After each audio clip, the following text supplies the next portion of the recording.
আমি সুপুরুষের সিক্রেট বইটি ব্যক্তিগতভাবে খুব সুন্দর পড়েছি এবং আমার কাছে এটা মনে হয়েছে, আমি মাস্টার্স কমপ্লিট করেছি, এর মধ্যে আমার একাডেমিক লেভেলে যৌনতা বিষয়ে ভালো কোনো পরামর্শ বা বই আমি পাইনি।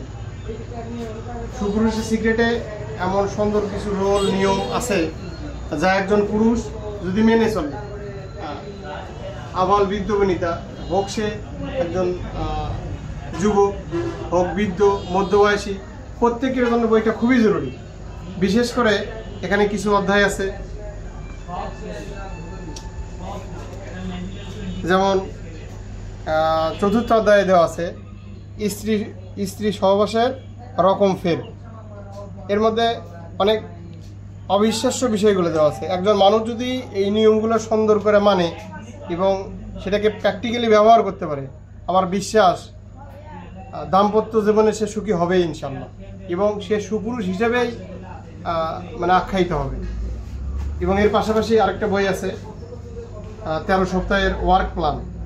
এই বই অনেক সুন্দর নিয়ম দেওয়া আছে। এই নিয়মগুলো যদি আমরা মেনে চলি ইনশাল্লাহ আশা করা যায় যে সে একজন বিছানায় সুপুরুষ হয়ে উঠবে। এবং সবচেয়ে বড় বিষয়, বাংলাদেশে যৌনতা সম্পর্কে ভালো কোনো বই নেই।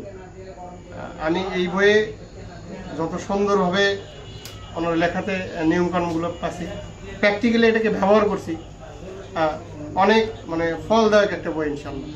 আপনারা প্রত্যেকে এটা যদি ব্যবহার করেন, কারো সমস্যা থাকলে যদি সে রুগী হন তার জন্য তো অবশ্যই দরকার, এবং যদি কেউ সফল হন সুপুরুষ হিসেবে ইয়ে করেন, কিন্তু তারপরে আমাদের অনেক বিষয়গুলো আছে জানা, যা জানলে আপনি আগের চেয়ে অনেক বেশি পারফরমেন্স করতে পারবেন ইনশাল্লাহ।